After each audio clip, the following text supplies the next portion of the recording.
दोस्तों, क्या कभी आप ऐसा सोच सकते हैं कि आपके मोबाइल में एक ऐसे बंदे की कॉल आए जो कि इस दुनिया में मौजूद ही ना हो।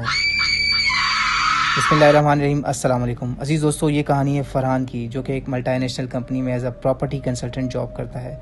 कहानी की तरफ बढ़ने से पहले हमारे चैनल अंधेरों के सफ़र को सब्सक्राइब करें और बेल आइकन को प्रेस करें। फ़रहान अपने काम में बहुत माहिर है।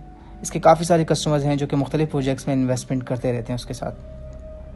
दोस्तों, ये जुमरात का दिन था। फ़रहान अपने ऑफिस के काम में सारा दिन मशगूल रहने के बाद थोड़ा सा लेट हो जाता है।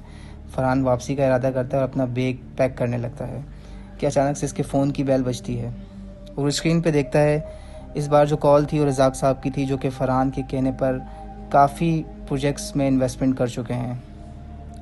क्योंकि रज़ाक साहब से काफ़ी गैप के बाद रब्ता हुआ था, इसीलिए फ़रहान ने कॉल रिसीव की और सलाम दुआ के बाद पूछा कि सर, आज कैसे याद कर लिया आपने। रज़ाक साहब ने भी कहा कि काफ़ी टाइम हुआ आपसे मिले हुए, अगर पॉसिबल हो तो अभी मिलते हैं। फ़रहान जानता था कि रज़ाक साहब का बेंगलोर ऑफिस से वापसी में ही पड़ता है, इसलिए इसने मिलने की हामी भर ली और बैग पैक करके ऑफिस से निकल पड़ता है। बाहर रोड पर हल्की बारिश हो रही है। चंद ही मिनट में वो सोसाइटी के गेट पर मौजूद था। इस सोसाइटी में ज़्यादातर बेंगलोर्स पुराने स्टाइल के मुताबिक बने हुए हैं।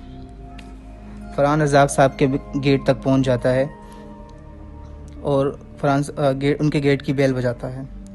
दूसरी तरफ घर के अंदर खामोशी और अंधेरा था।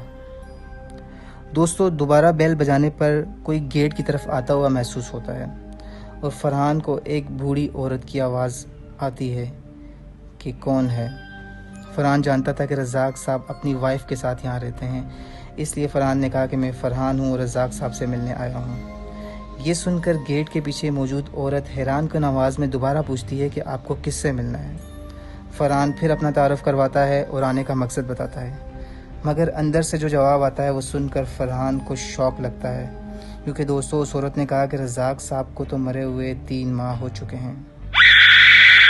ये सुनकर फ़रहान शौक़ में था और कुछ सोचकर वापस अपनी बाइक की तरफ बढ़ता है। अभी वो बाइक स्टार्ट करने ही वाला था कि दोबारा से गेट के पीछे से एक आवाज़ आती है। दोस्तों, इस बार आवाज़ रज़ाक साहब की थी और वो कहते हैं, फ़रहान साहब, मैं यहाँ हूँ। फ़रहान परेशान था, मगर रज़ाक साहब की आवाज़ सुनकर उन्हें बताता है कि मैं काफ़ी देर से आपका इंतज़ार कर रहा हूँ। आखिर रज़ाक साहब फ़रहान को घर के अंदर ले जाते हैं और ड्राइंग रूम में बिठाते हैं और चाय लेने का बोल के मैं कमरे से निकल जाते हैं।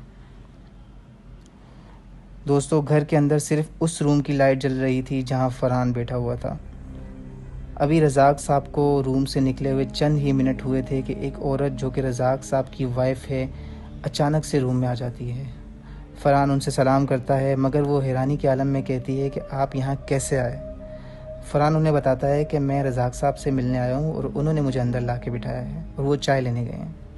दोस्तों, इस बार फ़रहान के पाँव के नीचे से ज़मीन निकल जाती है जब वो औरत कहती है कि इस घर में तो मैं अकेली हूँ और रज़ाक साहब का तो एक एक्सीडेंट में इंतकाल हो चुका है।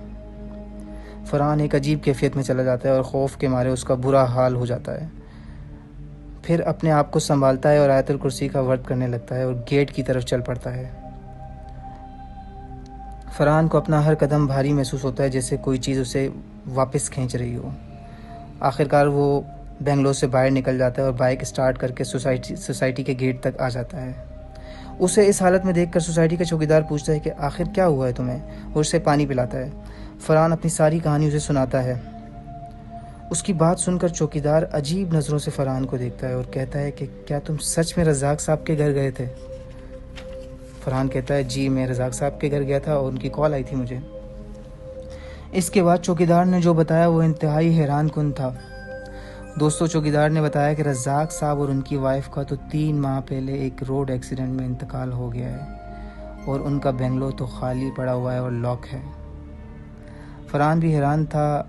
अचानक उसे ख्याल आता है कि उसकी तो रज़ाक साहब से फ़ोन कॉल पे भी बात हुई थी और वो कॉल हिस्ट्री चेक करता है, मगर दोस्तों, कॉल हिस्ट्री में रज़ाक साहब की कॉल का कोई भी रिकॉर्ड मौजूद नहीं था।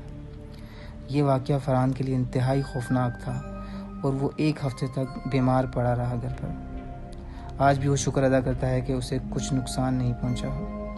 दोस्तों, यहाँ इस कहानी का एंड होता है। हम नई एपिसोड में नई कहानी के साथ हाजिर होंगे।